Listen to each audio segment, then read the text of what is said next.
procureur général près de la Cour suprême moom mooy engager des poursuites et bu ñu demee ba war a juger magistrat yi ils sont justiciables devant la Cour suprême comme les avocats sont justiciables devant la Cour d'appel dañoo am ce qu'on appelle des privilèges de juridiction. Ils ne sont pas justiciables devant les juridictions de droit commun donc bu ñu demee ba nga xam ne war nañoo enclencher des poursuites à l'encontre de Serigne Bassirou Gueye c'est le procureur général près de la Cour suprême attention même avant que le procureur général près de la Cour suprême mën a enclencher des poursuites dafa war a recueillir l'avis du Conseil supérieur de la magistrature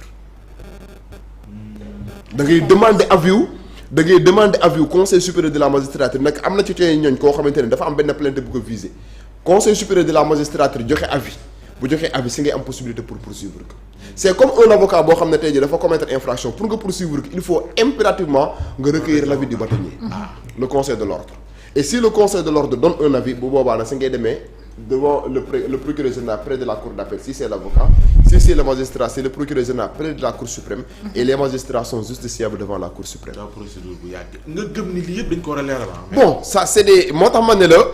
yëpp dafa war a leeral le Sénégal s'achemine inéluctablement vers une forte judiciarisation de l'espace politique et bu ñu demee ci poursuite yi nga xam ne yëpp war nañ ko mën a enclencher adoubé par aussi la mise en œuvre de la haute cour de justice li nga xamante ne c'est un impératif.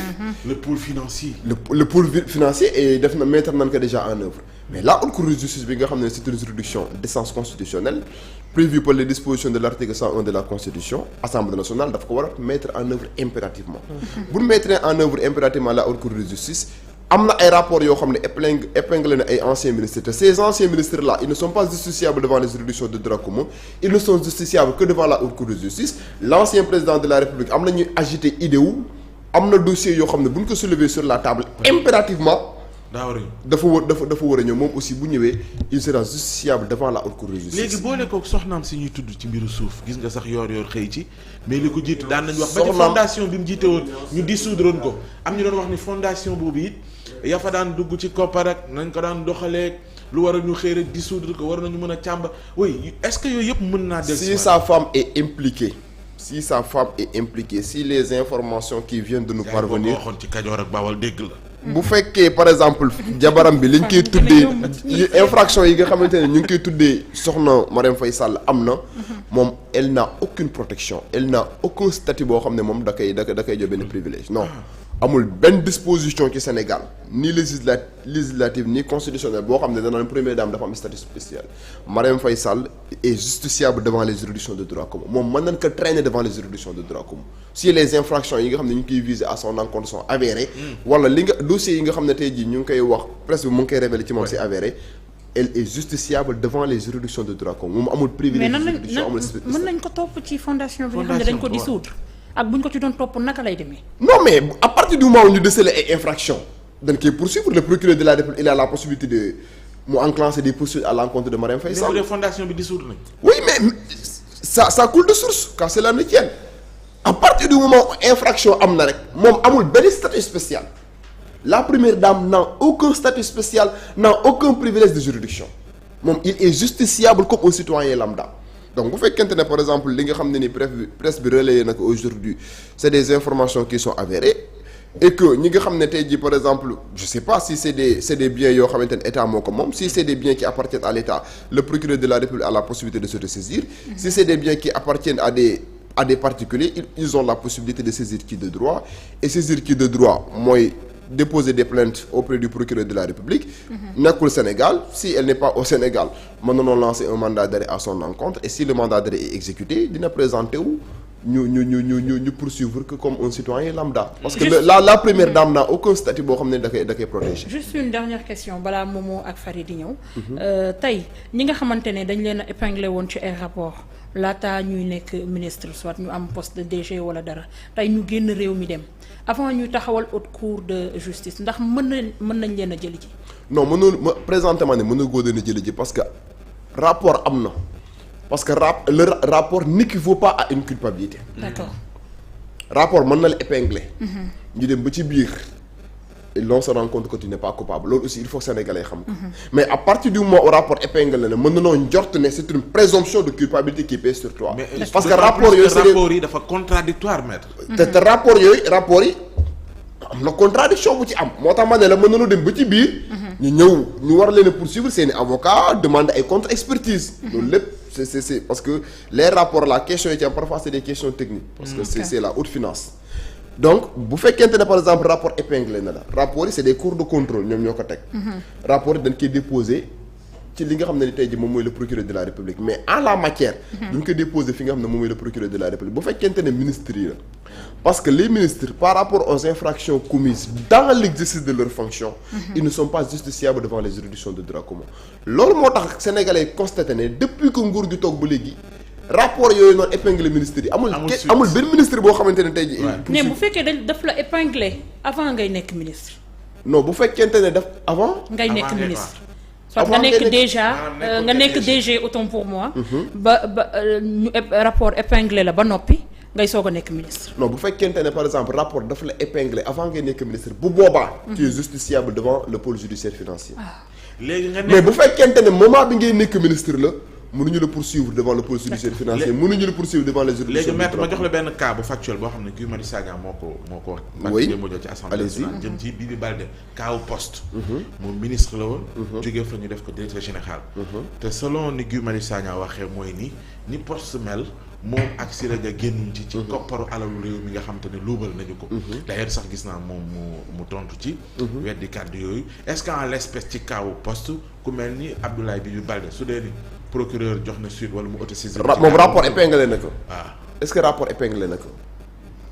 par rapport à la situation d'Abdoulaye Bibi Baldé est-ce qu'il a été épinglé par un rapport. man de gisaguma. parce que scandale. bu ñu waxee scandale Guy Sagna daal moo ne da ko tudd moom. non bu ñu waxee sàcc àllu réew mi la. non bu ñu waxee scandale. obligatoirement il y a un corps de contrôle wala peut-être ñu constater en interne la gestion interne. ñu constater qu'il y a des irrégularités.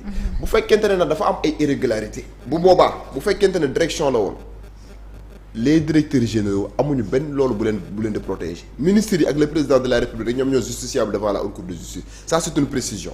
bu fekkente ne bi muy commettre infraction yi DG la woon.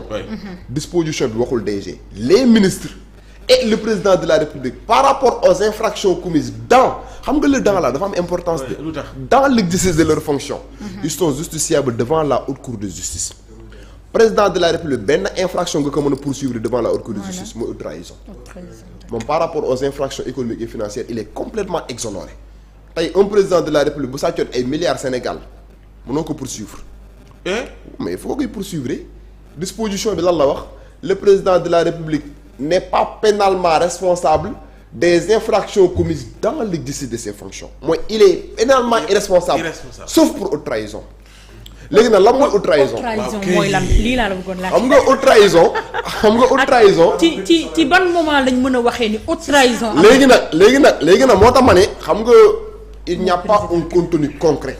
c'est ça par rapport à cette notion de trahison c'est-à-dire juridiquement ñun juristes yi amuñu benn définition bu concret bu mën a attribuer haute trahison.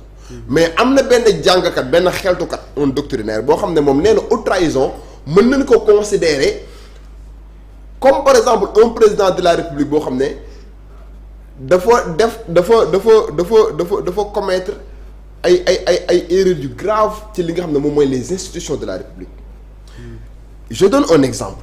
man j'ai l'habitude de dire que le président Macky Sall tey boo ko bëggoon a poursuivre pour haute trahison le fait que tey jii nii mu dem ba benn instant mandaam jeex mu amoon idée wu jël ay décret ne par exemple dafa bëgg a toxal élection yi.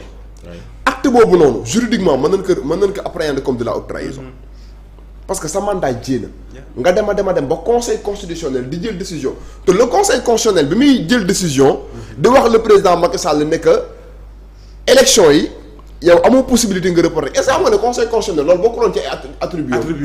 déedéet le conseil constitutionnel loolu bokkuloon ci ay attributs de mais le conseil constitutionnel s'est adjugé une prérogative boo xamante ne moom naturellement sax. naturellement amuloon prérogative boobu noonu. mais boo xoolee par exemple décision bi mu rendre conseil constitutionnel xam nga lan la wax bi mu nee le président de la République jàppal date dans les meilleurs délais.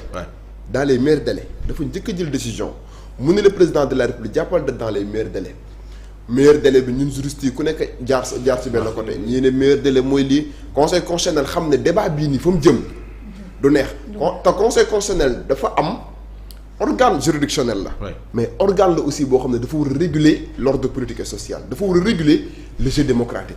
conseil constitutionnel daal ne même bu fekkente ne par exemple lii ma nar a def ni rentré wul dans mes attributions mais pour réguler le jeu démocratique. pour réguler li nga xam ne moom mooy le jeu politique. damay jël samay responsabilités ma demander au président Macky Sall ne ko comme que bi ma waxee. fixer élection yi ci meilleur délai dafa créer benn cacophonie dafa créer benn zizanie bi mu ko nee fixer le meilleur délai moom daa woote waxtaan. voilà jàpp le 15 décembre su ma jugee. voilà conseil constitutionnel nekk déedéet. léegi élection yi kat jàpp ko ci intervalle bi bu ci génn.